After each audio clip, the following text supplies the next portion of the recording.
dober večer vsem, ki ste prišli na zadnjo letošnjo večerno akademijo. Jaz sem Martin Cilinger, sem povezovalec in soorganizator večernih akademij, hkrati pa študent Jezuitskega kolegija v Ljubljani, kjer se tudi sedaj nahajamo. Večerne akademije so nekak del širšega programa Jezuitskega kolegija in tudi del poslanstva kolegija, ki pa je, da povezuje, podpira dialog in pa izobražuje.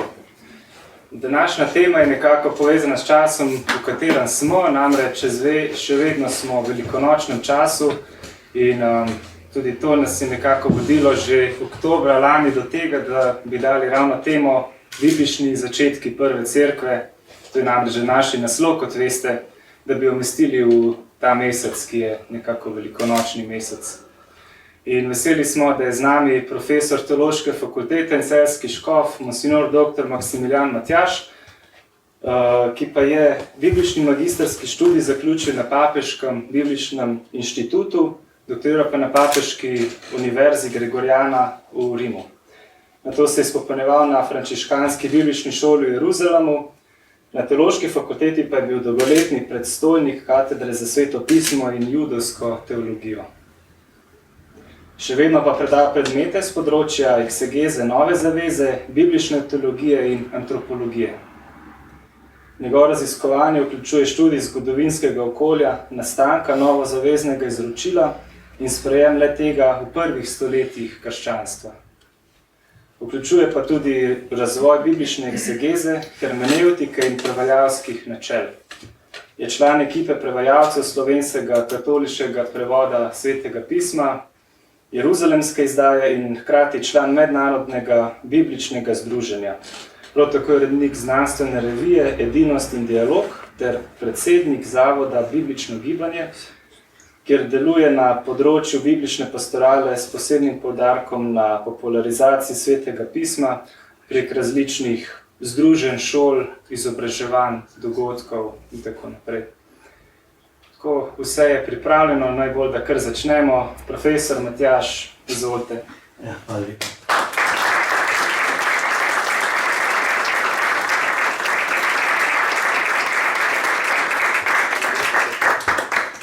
Za to prijazno predstavitev, ki pa je malo bi mogla biti updatena. Mislim, 31. maja oziroma 5. marca 21. leta je precej stvari se obrnilo na glavo. Takrat sem bil imenovan za celjskega škofa in je potem vse to, kar ste zdaj našteli, nekako postavljeno v predal.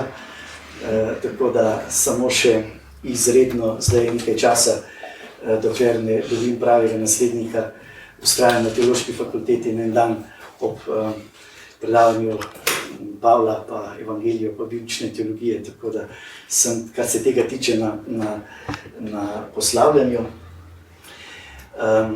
Ali pa recimo na praktični preverbi tega, kar sem res pač se vse življenje nekako pripravljal na študij Božje besede, na tako ne samo študij po besedi, ampak tudi tako študij aplikativen potem v življenju. Zdaj pa, če se igraš z ognjem, te lahko tudi ognjo peče in to na nek način me zdaj v peko, zdaj sem pa not v tem. Ampak vseeno zdaj bom poskušal, kolikor se še lahko spomnim, nekako, ko so rekli, da moram neko resno predavanje pripraviti, me je to seveda kar malo streslo, a vidim se še kakšno študentko, tako da bom malo pomirjen, ker tako nisem se nikoli navadil predavati z listom, tako da bi bral, zdaj pa če pa človek govori, pa potem malo tudi improvizira z ozirom na to, kako se publika odziva.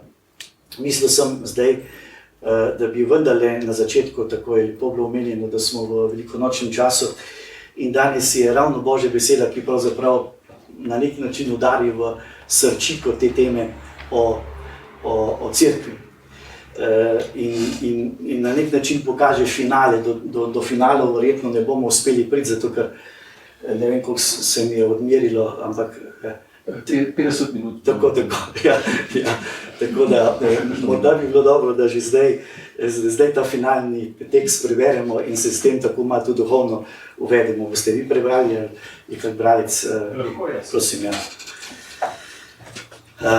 Je iz apostolskih del 4:32 do 37, pa lahko kar cel odlomek berila.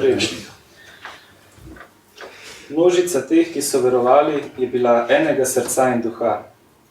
Tudi ni nihče govoril, da je kaj tega, kar je imel, njegovega, ampak jim je bilo vse skupno.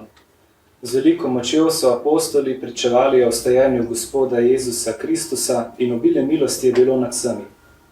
Nobenega ubogega ni bilo med njimi, kolikor je bilo namreč posestnikov zemljišč ali hiš, so jih prodajali in ceno za prodane stvari prinašali ter polagali k nogam apostolov. Hvala. Okay. Vsem. Potem pa pravi še evangelij, to bom pa sam, potem pa pravi še evangelij, da je Jezus rekel Nikodemu, resnično povem ti, ko ga je namreč prej v prejšnjem odlomku Nikodemu vprašal, kako se pride v nebeško kraljestvo oziroma kako se spozna nebeško kraljestvo. Mu pravi, treba vam je, da se rodite znova. Veter veje, kjer hoče in njegov glas slišiš, pa ne veš, odkot prihaja in kam gre. Tako je z vsakim, ki je rojen iz duha. Nikodemu je odgovoril in rekel, kako se mora to zgoditi. Jezus pa mu je rekel, ti si Izraelov učitelj, pa tega ne veš. Tu bom pa naredil piko.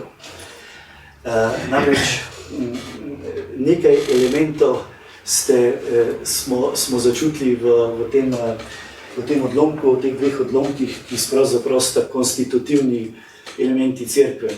To je občestvo, to je vera, to je moč Svetega Duha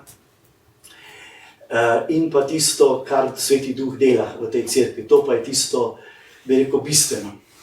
Ampak odpirati se Svetemu Duhu, razpoznavati, razločevati delovanje Svetega Duha, to pa je en proces, ki je lahko tudi zelo trd. In ni rečeno, to se vidi iz tega odlomka, to je namreč 3. poglavje Janezovega evangelija o Nikodemu, ni rečeno, da lahko iz Svetega pisma, tudi iz spoznavanja Svetega pisma pridemo do tega spoznanja, kaj v resnici cerkev je. In kako se vstopa, kako se živi, recimo, cerkev. Jaz tako bi vseeno nekako problematika, namreč ta termin oziroma tema je seveda zelo široka.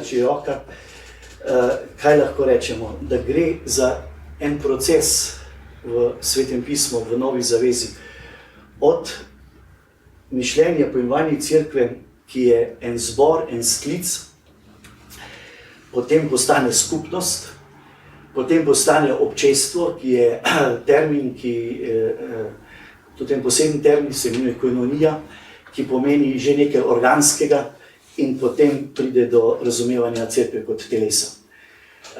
Tako gre skozi in pravzaprav tako, če bo se dalo tule, ja. Če bo vse skupaj šlo, bo šlo pa vse skupaj. Ok. Sam izraz vidimo cerkev, morda že veste, da je, mi smo ga dobili iz starega nemškega jezika, staronemške besede kirka, ki je različica potem te besede kiriokon, ki se pa je že razvila in vidimo iz grške besede kirjake.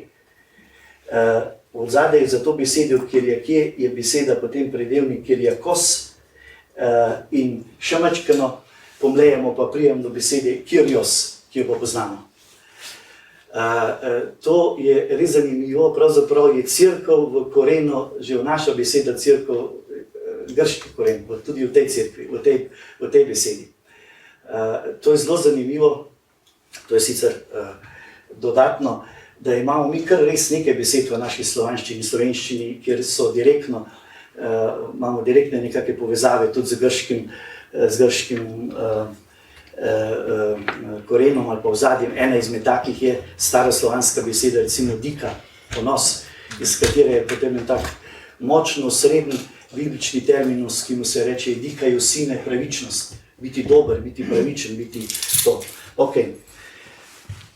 Z besedo cerkev prevajamo v Novi zavezi to besedo eklezija, ki pa, tole še, tista beseda je zgoraj cerkev, naša cerkev. Če ima torej kiriosa za svojo osnovo, je zelo močna, recimo zelo močno vsebinska, se pravi na nek način že kar preroška. V resnici je cerkev Kristus, je cerkev Gospod. Ne. To dejansko še ne postopoma lahko pridemo do tega izkustva ali pa tega spoznanja. Nova zaveza uporablja to besedo eklezija, ki je tudi sestavljena iz te besede ex in kaleo, kar pomeni klicati, sklicati, izbrati, povezati in tako dalje. In ta novozavezni termin eklezija, jo pa najdemo v grškem prevodu Svetega pisma, ki rečemo Septuaginta, Septuaginta je pa prvi, kot veste, prevod, prva na nek način popularizacija hebrejske misli, ki je vendarle drugačna, širša, kakor pa recimo bolj tako racionalna grška misel v ta grški jezik.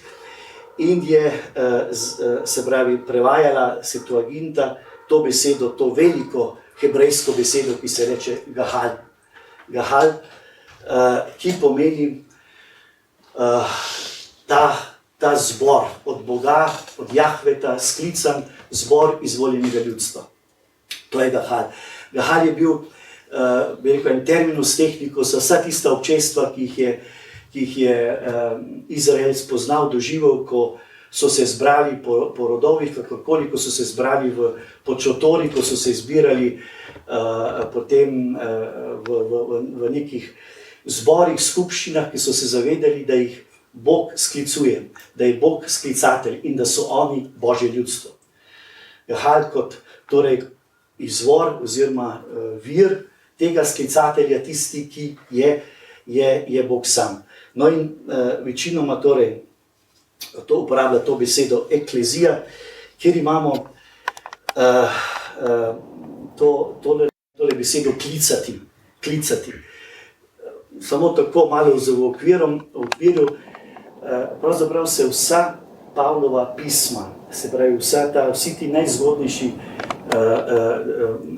krščanski dokumenti začnejo z tem Pavlovim sklicevanjem na to, da je poklican. Se pravi, da ga nekdo kliče, da ima z nekom odnos. Klicati, poklicati je pravzaprav konstitutivni element nekega temeljnega razmerja, ki je to razmerje Bog-človek. V začetku je bila beseda, v začetku je Bog ustvaril in tako dalje. Janezov evangelij gre pravzaprav najbolj na začetek in pravi, da v začetku vsega je pravzaprav Bog, ki kliče v odnos. Tam se začne odrešenska zgodovina. Zato biti poklican je jasno tisti prvi moment, se pravi cerkve in apostolstva, šele potem se razvije, če si poklican, ko prepoznaš poklic, ko se zavedaš svoje poklicanosti, tudi svoje izbranosti, potem se godi vse ostalo, potem lahko razmišljamo o poslanstvu, o nalogah. Je pa gahal, pa so lahko v Septuaginti prevajali tudi s to besedo sin ago, ki pomeni sinagoga. Sin ago pa pomeni ne tako, v bistvu vemo, tukaj bi prišli potem v to razliko, ki jo je potem v novozaveznih spisih vidimo med cerkvijo in sinagogo. Sicer ta razlika je potem kasneje imela drugo težo, posebej še v 2., 3., 4. stoletju, ker sinagoga je predstavljala judovska občestva, eklezijo, cerkev je pa predstavljala krščanska, novozavezna občestva. Na začetku ni bilo velike razlike med eklezijo in sinago. prišli so skupaj, ne, to je sinago, pa pomeni, da tudi so skupaj, v bistvu, da berejo skupaj. In je bilo od 3. stoletja pred Kristusom, so se namreč začele pojavljati tako imenovane hiše branja, hiše molitve, hiše Božje besede v judovstvu, ne, in to je bila pravzaprav sinagoga, skupaj beremo Božjo besedo. Poudarek je na tej dejavnosti, na tej ekleziji je pa poudarek k sklicu. Imamo pa še potem, lahko prevajamo tudi z ohlos, ohlos pomeni hiša, dom, se pravi to, kar Bog skliče, ustvari, iz tega se ustvari dom, se pravi neka vsakdanja okoliščina, ampak tam se v judovstvu, v stari zavezi ni bralo Božje besede, se pravi, to je bilo privatna sfera. Zanimivo je prvi nastop Jezusov v Markovem evangeliju, naredi prav ta prehod iz sinagoge v ohloso hišo. Veste, da tam, ko stopi v sinagogo, se razkrije, da je sinagoga polna, po narekovaju, hudih duhov, in žene tistega hudega duha, in potem gre iz sinagoge v hišo in tam dejansko šele pokaže to svojo moč in ozdravi taščo. Synesteo je pa beseda, kjer je potem, iz tega je pa potem prišel synedrium, se pravi uradno, hierarhično občestvo, ki je uradno predstavljalo judovstvo kot Božje ljudstvo. Se pravi, na koncu pol stojita tako sinagoga in synesteo, synedrium proti ekleziji. Vse to pa je na nek način ta gahal. Ampak to pravzaprav še sploh ni tako pomembno. Ne vem, zdaj kamor je mesto usmeriti, da bo to odjevalo vsem. Zanimivo je, da ta beseda eklezija se v evangeliji pojavi samo dvakrat. To je še vedno šokantno in bi rekel, če bi bilo, in to dvakrat v Matejevem evangeliju, in če bi tako površno od zunaj gledali, bi si lahko rekli, lahko tukaj pokrijemo to tezo, da pravzaprav Jezus ni postavil cerkve, ne?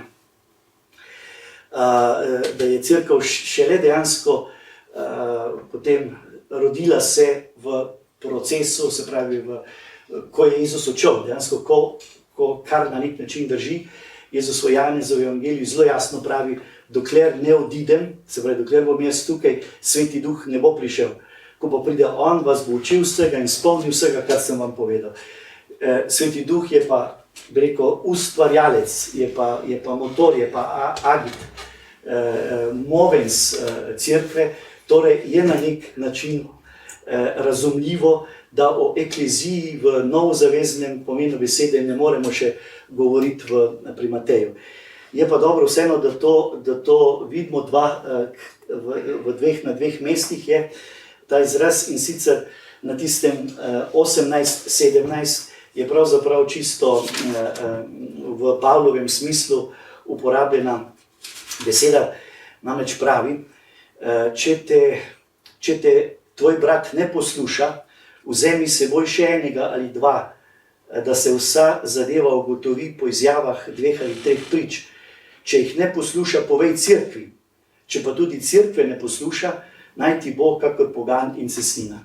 Se pravi, zavedati se moramo, da je Matej, celo govorimo, da je evangelist cerkve, da je Matej zapisal svoj evangelij pravzaprav nekje na koncu že v 80 letih, v tistem času, ko je, bomo potem videli, Pavel ali pa njegova šola pisala pismo Efežanom, kjer ima cerkev že čisto kristološki, teološki, recimo, pomen.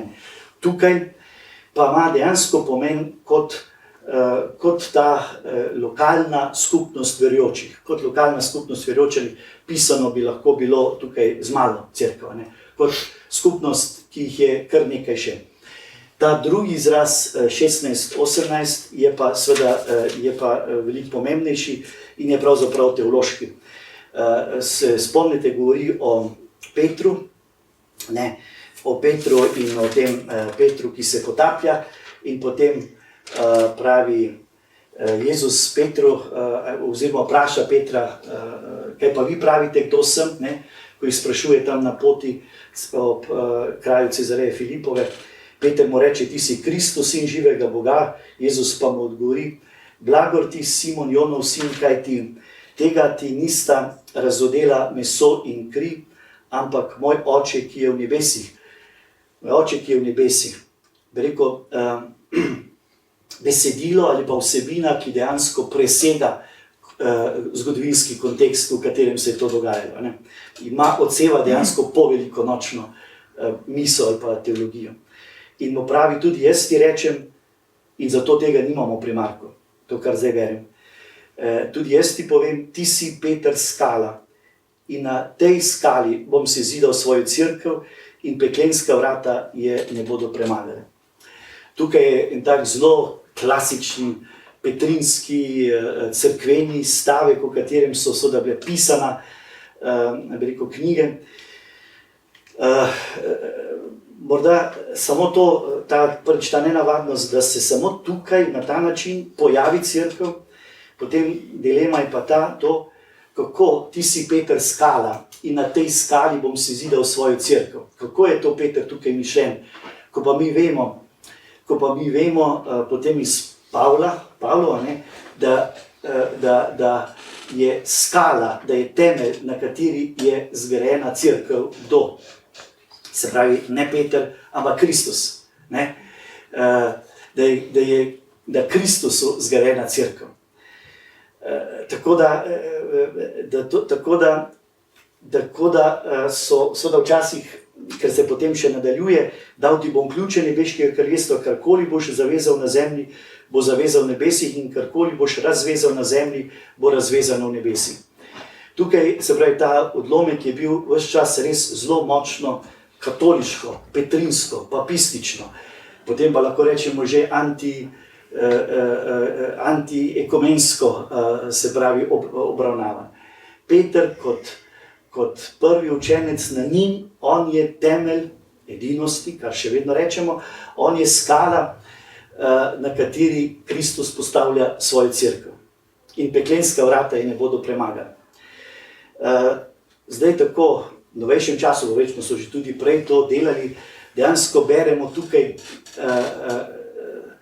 ko recimo želimo seveda brati malo bolj zgodovinsko, malo bolj biblično, lahko to beremo tudi malo bolj, bolj zgodovinsko, bolj eksegetsko.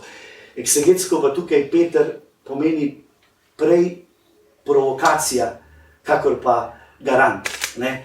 Ker Matej zelo jasno predstavi Petra pred binkošnjega Petra. Se pravi, tistega Petra, o kateremu pravzaprav tukaj govori Jezus. Ne? To je predbinkošnji Peter. To je Peter, ki je zatajil Jezusa, učence in samega sebe pred prvo preizkušnjo, ki jo je srečal.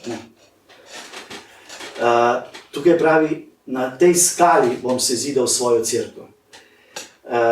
In peklenska vrata ji ne bodo premagala. Se pravi, v smislu cerkev bo moja, ki bo zgrajena in postavljena na človeški skali, na človeških rokah.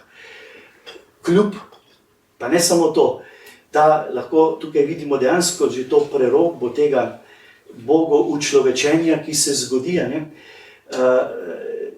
da Bog se stopa, da Bog sprejema človekovo sodelovanje na tak neločljiv način, da dejansko se pusti delati lomljivega, uničljivega, se pravi, da se tako zveže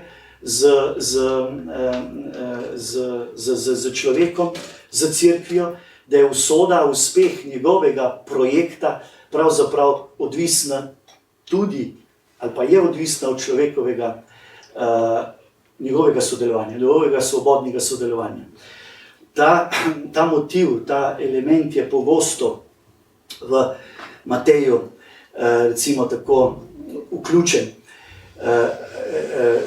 potem narativno, se pravi kot zgodba, potem teološko, pa normalno, potem po Pavlu je jasno, ne, da govori recimo Pavel, naprimer pri Rimljanih, kjer se je pomnožil greh, se je še bolj pomnožila milost, ne, ali pa sploh Pavel v Korinčanih, da je Bog po načinu križa predstavil svost ali pa Božji načrt, uresničil Božji načrt, se pravi po tem negativnem načinu. Tukaj en stavek, ki mi prihaja, oziroma eno mesto, ki mi prihaja, boste to lažje razumeli tako, se pravi ne politično ali pa ne ideološko. Ti si Peter Skala, da je na enak, na podoben način Jezus pristopi k Janezu Krstniku na začetku njegovega javnega delovanja. Imamo v tretjem poglavju Mateja, samo pri Mateju, to poročilo, kako pride Jezus k Janezu, da ga on krsti. In ko pride k Janezu, se Janez brani in pravi, kako prihajaš ti k meni, ki si jagnje Božje, kako bi mogel jaz priti, da bi me ti krstil. Pa mu Jezus pravi, pusti zdaj, ker samo tako se lahko izpolni vsa pravičnost. To je izredno pomembno v teologiji, bi rekel, Matejevega evangelija. Ta vsa pravičnost pomeni Božji odrešenski načrt, se ne more zgoditi brez, bi rekel, tega človeškega, lomljivega, grešnega ali kakorkoli sodelovanja človeka. In tu jaz interpretiram ta stavek Petrov tukaj dejansko na ta način. Ok, kje smo že rekli, da je voda? Da je voda. Hvala. Ja. V apostolskih delih se pa eklezija seveda pojavi 23krat. Aha, ok, to zdaj ni tako važno. Prvič tam v 5.11, povezano s kaznijo Ananije in Safire, ko pravi, velika groza je šla vso cerkev in vse, ki so to slišali. To je prvič eklezija tam. Bomo vedeli, vemo, da tukaj gre za Jeruzalemsko cerkev. Gre torej za to lokalno skupnost, od Boga sklicano skupnost, ki živi v Jeruzalemu. Ampak še vedno v apostolskih delih označuje tako judovske, kot krščanske, kot tudi profane shode. Eklezija je biti skupaj, biti izbran. In imamo tam 738 poročilo v enih starozaveznih dogodkih, tukaj 19. poglavje do 31 je pa, da so se zbrali, recimo tam ljudstvo se je zbralo v Efezu na tem amfiteatru in so tulili 3 ure proti Pavlu in klicali, velika je ta Diana Efeška, se pravi, ni bilo to nič teološkega, ampak je bila pač ta skupaj sklicano ljudstvo. V bistvu gre potem o glavnem v apostolskih delih, se pravi za ta dva elementa, za lokalno skupnost vernikov, če bi kak primer prebral, to je najpogostejša uporaba tega termina. Tukaj je recimo, ko pravi 9.31, cerkev je po vsej Judeji in Galileji in Samariji živela v miru, izgrajevala se je, napredovala v strahu Gospodovem in rasla v tolažbo in svetim duhom. 9. poglavje, 31. vrstica. Cerkev je tedaj po vsej Judeji živela v miru. Kdaj? To je vedno malo anekdotično je to napisano. Namreč, ko so se znebili Pavla, ki je prišel iz Damaska nazaj v Jeruzalem, se hotel pridružiti Jeruzalemski cerkvi, pa je potem nastalo preganjanje in vsi so bili vznemirjeni, tako kristjani, kakor seveda Judje, in so Pavla po hitrem postopku dali dol v Cezarejo in potem so ga odposlali domov nazaj v Tars. In potem pravi tukaj Luka, tako mečkano našpičeno, da je imela cerkev potem po Judeji, Galileji in Samariji mir. Kar pomeni lokalne skupnosti po vseh teh krajih. Najpogosteje pa označuje dve glavni skupnosti. Cerkev v Jeruzalemu in cerkev v Antiohiji. No in tukaj se že lahko tako malo vidi, da ta izraz eklezija ni, bi rekel, ni pravzaprav ta novi vsebinski izraz za cerkev, ne izraža pravo vsebino cerkve. Ne? Ker tu je en vidik, tako, ki je zelo močno izpostavljen, ne? Ki je bil seveda zelo pomemben v prvi cerkvi, da premaga, se pravi, da postane ta odrešenski načrt Boga univerzalen za vse ljudi. Se pravi, cerkev mora biti nekaj, kar združuje, kar povezuje. Se pravi, neke vrste novi kozmos.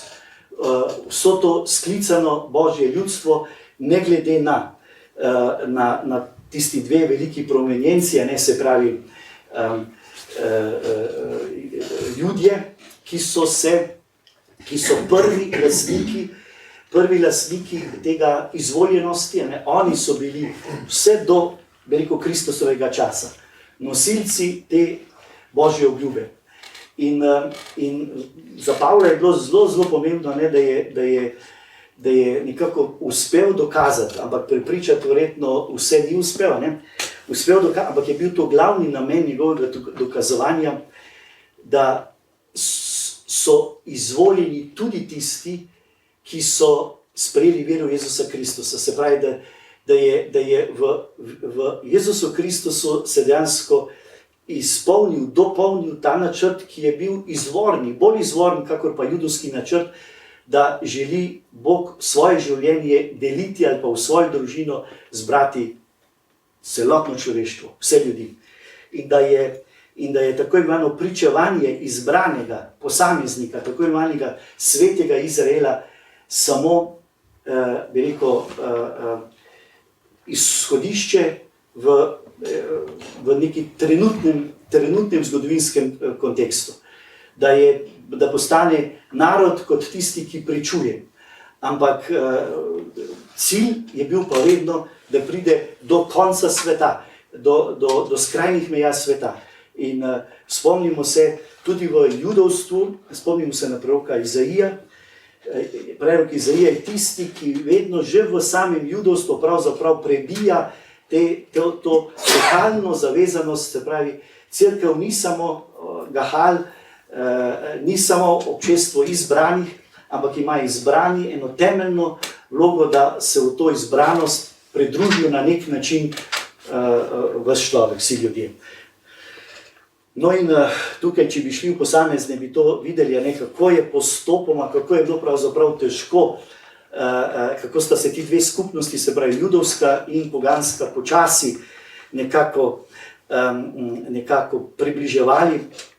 In zdaj tukaj nisem hotel to reči, tukaj, ampak lahko še omenim, ker se verjetno že spomnite na ta en primer, en dogodek v apostolskih delih, v 10. poglavju je zapisano in je kot papež vzel Frančišek tudi kot izhodišče, recimo za to sinodalni proces, ki se zdaj v cerkvi dogaja, prav to srečanje Petra z stotnikom Kornelijem. Tam je en moment tam zelo važen tukaj, ne? Da je zapisano, da je pravzaprav duh, Gospodov duh, navdihoval hkrati oba svetova, bi zdaj rekli dva dela te cerkve.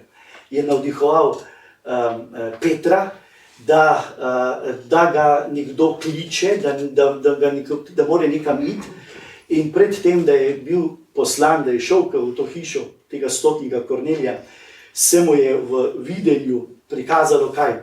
Prikazal se mu je en prt, se mu je spuščan prt z vsemi vrstami živalmi. Ne? In potem, ko pride do njega, ta prt mu reče: vzemi in jej. In Peter reče: nikoli še ni v moje uste prišlo tisto, kar je nečistega. In mu potem ta glas od zgoraj odgovori: kar je Bog očistil, ti ne imej za nečisto. In s tem razglasil vse jedi za čiste. Jedi tam zgoraj, ti jedi na tistem prtu so seveda predstavljali pravzaprav ta kozmos, človeštvo. Ta prt je nekako motivna podoba, če hočete, Noetove barke, tistega začetka, kjer je že na začetku Bog pravzaprav zbral predstavnike vsega in jih rešil po potopu in jim dal novo življenje. Po eni strani duh z njim dela po, če hočete, na judovski način. Po drugi strani pa dela z zastopnikom Kornelijem na drug način, da mu da bi rekel, moč, pogum, odpre, pojdi, pokliči njega, on je to, on ti bo oznanil besedo življenja. In sta se potem ta dva duha, isti duh je združil pravzaprav dve kulturi ali pa združil dva oddaljena kraka v eno. To je ta papežova ideja, da je pravzaprav cerkev na poti, cerkev oddaljenih, cerkev tista, ki povezuje. V avtentičnih Pavlovih pismih se pojavi ta eklezija 46krat in v glavnem kot lokalna skupnost, kot občestvo, kot božje ljudstvo, kot telo. Se pravi, tukaj se pa že zgodi potem en razvoj. V Efežanih, to je pismo, ki je nastalo pravzaprav skoraj čisto pred koncu, ki je že recimo sad te, lahko rečemo, tudi Pavlove šole, imamo pravzaprav pa že eno zelo tako močno teološko, mistično gledanje na cerkev. Se pravi, cerkev kot mistično Kristusovo telo, kot zemeljska in nebeška skrivnost, v kateri se uresničuje Božji načrt. Vam preberem morda samo dva takšna odlomka od tam, recimo v tej tretje poglavje, ko pravi oziroma 22, ja, da je on je naš mir, ki je v sebi iz obeh naredil eno in s tem podrl steno in pregrado, to je sovraštvo, v svojem mesu. Se pravi, v svojem mesu je združil judovstvo, če hočete, poganstvo in pogane in vernike, ki sta simbol za razdelitev, za delitve v človeštvo. Je v svojem mesu podrl to sovraštvo, odpravil je postavo zapovedi v predpisih, da bi v sebi iz dveh ustvaril enega novega človeka. To je pravzaprav pa že tisti misterij cerkve, ki ji rečemo cerkev kot zakrament, cerkev kot evharistija, ki je proces prerajanja, preustvarjanja naravnega človeka v novega človeka.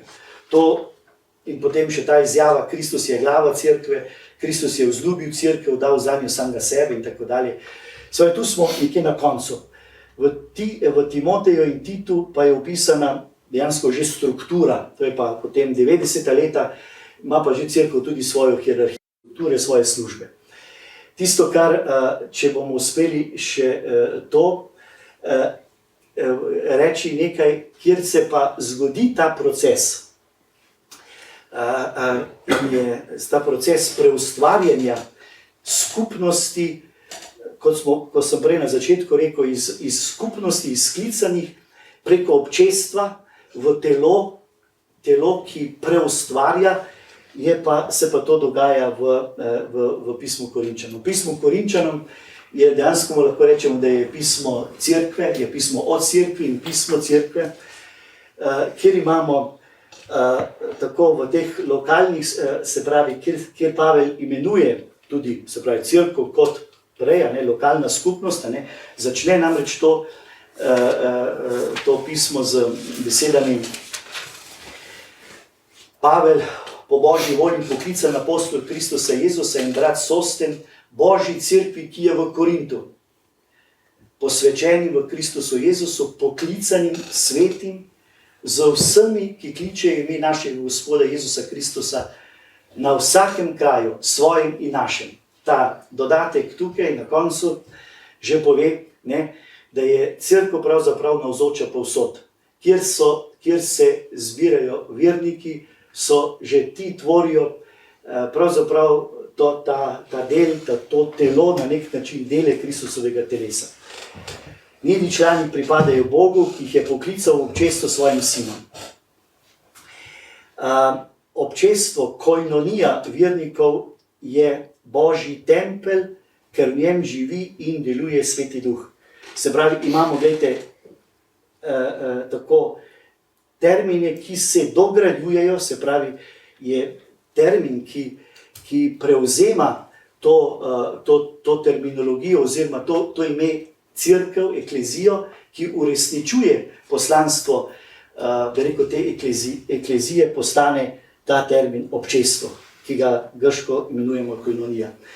In imamo na začetku tega pisma kot eno izhodišče zapisano in temelj, jaz rečem, da je to pravzaprav kerigma pisma Korinčanom, ko pravi: zvest je Bog, ki vas je poklical v občestvo s svojim sinom Jezusom Kristusom, našim Gospodom.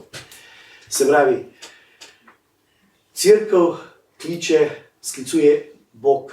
Bog je sklicatelj, Bog je izvor. Temelj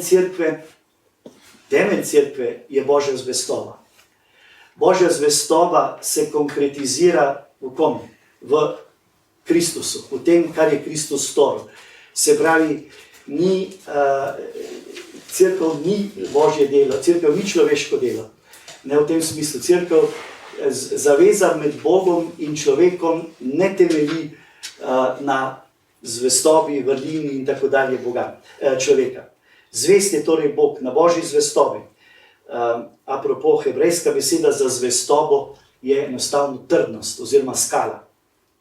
To je skala, na kateri je zazidana cerkev. Ki vas je poklical v občestvo s svojim sinom, se pravi, tisti, ki je vez, ki je organska vez občestva, je Kristus, našem Gospodu. Se pravi, to je, bi rekel, kerigma, ki je temelj. Do koncu bo, ampak zdaj bi rad povedal samo še na enem konkretnem elementu, tule nazaj, na enem konkretnem elementu, na tem, tako, na 11. poglavju, kako, 11. poglavju pisma Korinčanom, kjer imamo pravzaprav vse te elemente na nek način že povezane. Ko se cerkev na nek način preustvarja iz občestva ljudi v bistvu v nekaj organskega, nekaj živega in potem postaja telo. Se pravi, bom šel tukaj v 11. poglavje je namreč poglavje, ki govori o Evharistiji. In v 18. vrstici pravi, bom zdaj prebral od 17. naprej. Ko pa vam to naročam, pravi, vas ne hvalim. Saj se shajate, pa niste boljši, ampak slabši. Tukaj si lahko zdaj mi konkretno predstavljamo res en konkretni bogoslužni zbor, prvi, morda najzgodnejši bogoslužni zbor, ki tvori pravzaprav srčiko cerkve kot bogoslužje. Zgodi se pa tam noter potem v srčiki tega zbora se pa zgodi Evharistija. Pravi, ko vam to naročam, vas ne hvalim.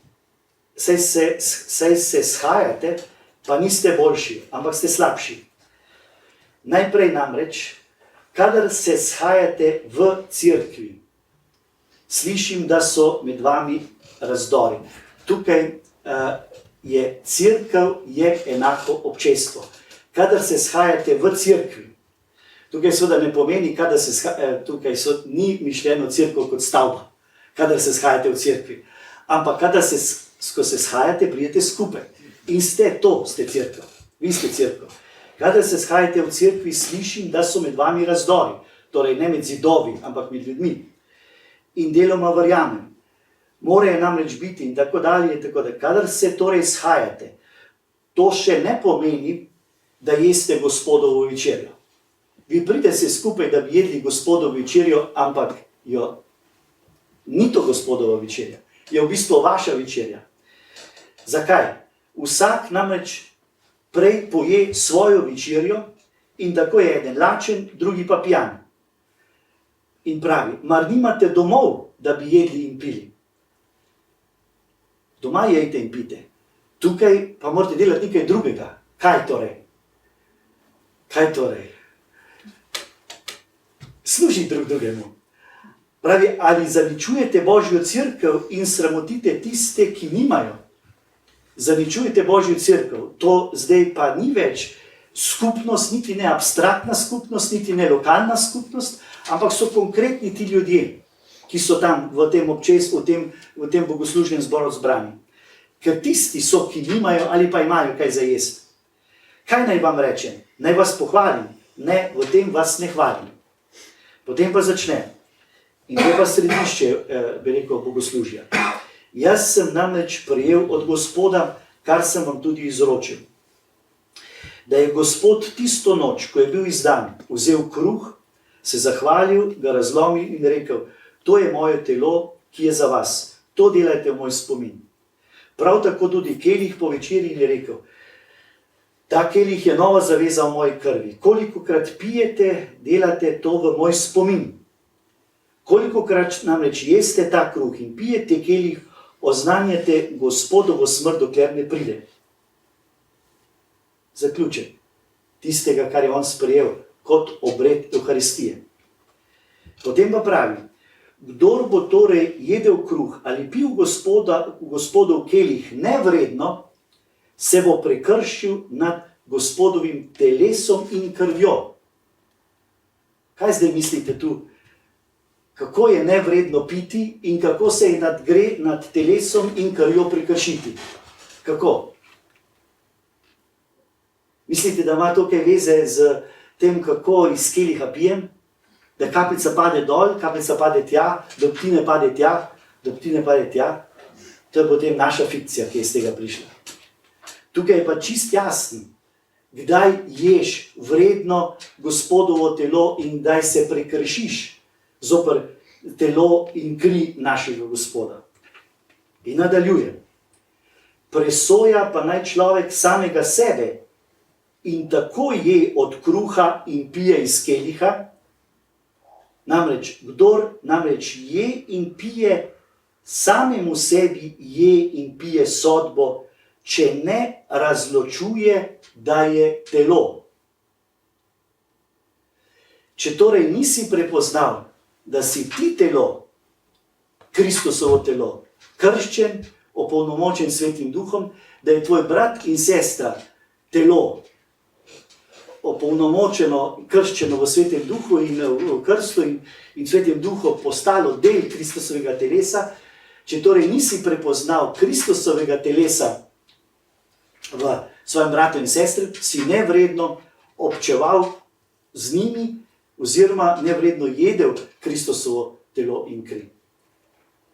To je zdaj sicer teološko tako zapisano in če malo dvomimo, ne, bi še vedno hoteli zapeljati v eno veliko abstraktno, evharistično razmišljanje, ampak če pa preberemo recimo ta zadnjo priliko, naprimer Jezusovo narativno pripoved iz Matejevega evangelija, imamo v 25. poglavju, se mi zdi, tisto priliko o poslednji sodbi, kaj tam reče?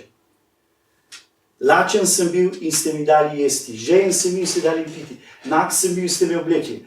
Kdaj smo te videli, tebe, telo, Jezusa Kristusa, nagega, žejnega, lačnega in te, karkoli ste storili tem najmanjšim bratom, ste meni storili.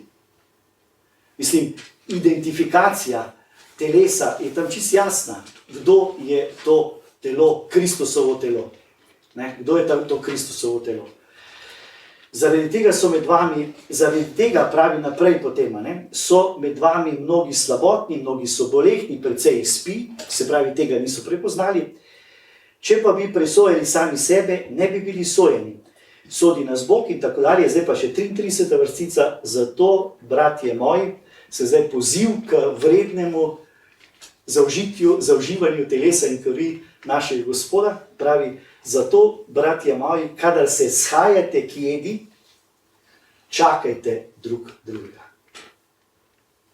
To se mi zdi zelo močen akcent, ki je nazadnje tak dejansko akcent ljubezni. Ne? Čakajte drug druge, ker kdaj se zgodi zakrament, kdaj se zgodi ta ljubezen? Je takrat, ko si ti zmožen stopiti preko sebe drugega. Takrat se zgodi Kristus. Takrat se zgodi, če reče, da je Bog ljubezen. Ne? Dobro, če rečemo, da je Bog, kaj se vem, čisto bitje ali sveto presveto, potem se verjetno zgodi, da je drugič. Ja. To je to. Zdaj jaz bom tukaj končal, zdaj pa samo, to pa ne bom razlagal, ampak tako, ker nisem uspel verjetno do konca priti, ampak bi rekel, tako, če povzamem,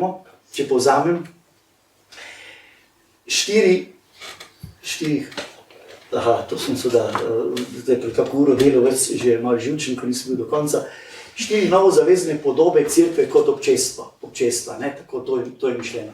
4 podobe, to pa lahko si ohranite, lahko bi bilo jih še več, ampak biblično gledano je vedno dobro, da je kakšna številka. Se mi zdi tudi to, bi rekel, da se mi zdi, da na nek način zaobseže glavne elemente. Prvič, prva podoba Marko 13:13-15. Poklicajo k sebi, katere je sam hotel, da bi bili z njim. Torej, prva podoba ali pa prva značilnost, prvi kriterij cerkve je biti z njim, biti v občestvu. Bistveni kriterij za presojanje, ali neki cerkev je ali cerkev ni. Tukaj je vsa zgodba Markovega evangelija zgrajena na tem. On jih ni poklical zato, da bi jih pošiljal ozdravljati in oznanjati, kar sledi. Ampak prvo, poklical jih je, da bi bili z njim, in ker so z njim, jih pošilja oznanjati in ozdravljati. Če niso z njim, ne morejo ne ozdravljati, ne oznanjati. Druga slika, druga podoba je spomin. Vzel je kruh, se zahvalil, ga razlomil, dal in rekel, to delajte v moj spomin. In v Korinčanih 11 se to še ponovi. Kolikokrat, to je tolo za vas, to delajte v moj spomin. Cerkev je občestvo, ki jo povezuje spomin na to, kar je Jezus storil za človeka, kar je Bog po Jezusu storil za človeka. To je temeljni, ključni spomin, iz katere raste identiteta kristjana. To, kar je Bog za nas storil. Zato je to ta spomin. Tam pa seveda ni samo lomljenje kruha, ampak je šel do konca. Tretjič, apostolska dela 2:42-47 in v ta kontekst vidite spada tudi to, kar smo brali na začetku, 4:31-35. Bili so stanovitni v nauku apostolov, v občestvu, lomljenju kruha in molitvah. 4 konstitutivni elementi življenja cerkve. Skupno učenje, nauk apostolov, občestvo, se pravi koinonija, pomeni deležnost drug na drugemu, živeti drug iz drugega. Tule še ena podoba za to občestvo, ki je nam znana, je v Janezu 15. poglavje, jaz sem trta vi mladike, ničesar ne morete storiti brez mene. To pomeni občestvo. Lomljenju kruha, evharistija, ki je ljubezen, in pa molitev. In četrti, se pravi, za to, in četrta podoba, zaključek Matejevega evangelija, pojdite in naredite vse narode za moje učence, krščujte jih v imenu Očeta in Sina in Svetega Duha. In jaz sem z vami vse dni do konca sveta. Se pravi, četrti element pa je misijon oziroma poslanstvo. To, kar je zdaj v tem sinodalnem procesu po papežu Frančišku tako močno poudarjeno, cerkev ni sama sebi namen. Če cerkev ne gre ven, če cerkev torej ne prečuje, če ne oznanja, če ne dela učencev, dela pa jih z krstom, kar pomeni z roditvijo, kar pomeni z odnosom, potem bo seveda suha veja, ki bo se posušila in odpadla. Glejte, jaz sem z vami vse dni do konca sveta, to pa je pravzaprav ta zaključna obljuba, ki nam govori, da pravzaprav smo vendarle, nismo sami, smo vendarle mi tisti, samo tisti, ki spremljamo nekoga ali pa pričujemo nekom, ki nas je izbral, poklical in poslal. Tako, hvala lepa.